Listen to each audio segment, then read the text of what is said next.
What's up, guys? My name is Lian. I'm going to my third year in college, and my spring semester just started. So, I thought I'd give some advice on some college tips that I can give for upcoming freshmen or people returning to school. And these advices apply during both online sessions and if you go to class. So, just stay tuned.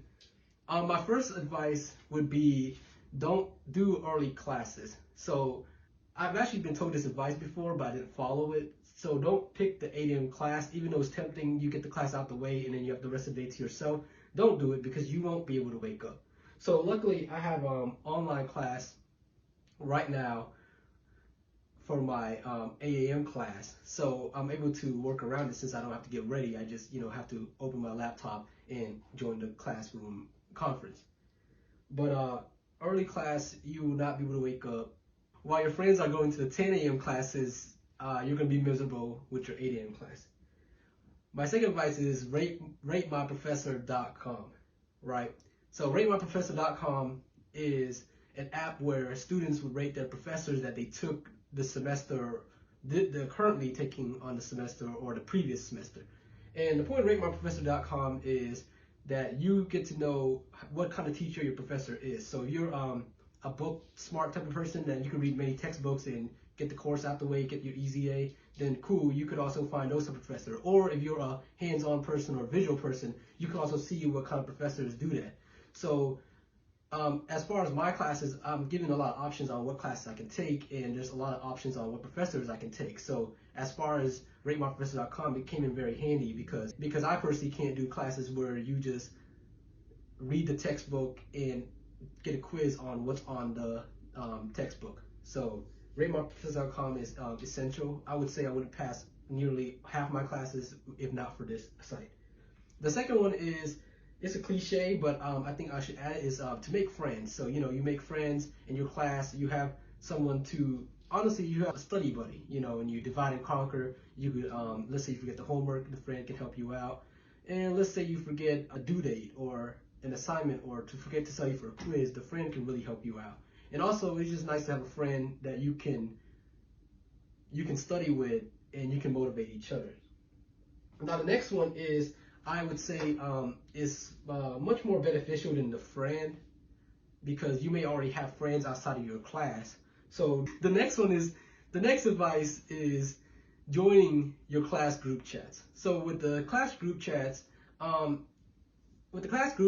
think it accomplishes many things. I think the most important thing is you're able to talk about the class, you're able to talk about assignments that you don't quite understand, you get reminded on due dates, and also some professors, they're a real pain sometimes, and you just get to vent a little bit about how you feel about professor, or you also get new insight if you can't understand a topic that well. So the last and final tip is to buy necessary utensils. For example, all my math and science majors, I would recommend picking up one of these, a graphing calculator. I'm pretty sure your high school teacher talked about this before, but for my math and science classes, you're going to need this for every single class. There's no way around it, okay?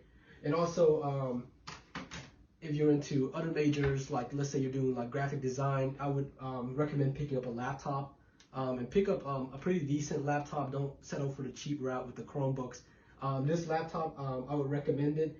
I'll put a link down in the description. I got it from Best Buy. You can always get it from Amazon. It's run for about $600, and it's a gaming laptop, so it can pretty much run any software you can think of, from Photoshop, video editing, movie making, web development, software development, anything you want, anything you can think of. But if you're just going for something as simple as if you're going for like a nursing degree or something like that, or pre-med, you don't need a heavy laptop like this. You can just stick with a Chromebook. It's gonna work just fine. An additional tip I can give is to not come into the class snotty. So the last thing you want to do is come into class, give the professor an attitude, or give your classmates an attitude. And this is particularly to the new freshmen. You just came out of high school. I don't know how you ran things in your high school, but this is a different world now. Everyone's adults. In my classes, sometimes I had people 3 times my age. Sometimes the people were getting paid honestly like $500,000 a year, but they're still going to school just to further their education. These people, a lot of your classmates will have way more experience in life, or in terms of your subject. A lot of them will actually be already having a career in the subject you're taking. So, just kind of respect everyone, respect the professor.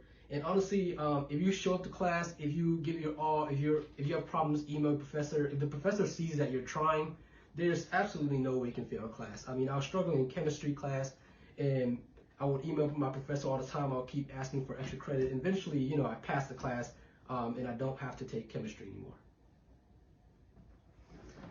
Alright, I know the video was kind of short, but this is my first YouTube video. I'm just starting my YouTube. I'm thinking about making a YouTube channel about advice in college, school, life, relationships, work, just all around advice on how to better yourself, better your life. I will be posting more. I'll probably be posting at the very least once a week. So don't forget to like, comment, subscribe, and I'll see you next time on the next video. Thank you.